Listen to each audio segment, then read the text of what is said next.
ஆற்றல் படைத்த மாவட்ட கழகத்தினுடைய செயலாளர் இந்த தொகுதியில் களம் காண இருக்கிற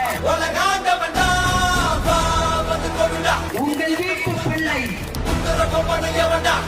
ஆனாலப்பட்ட வைத்திய லிங்கத்துக்கு அல்வா கொடுக்க காத்திருக்கிற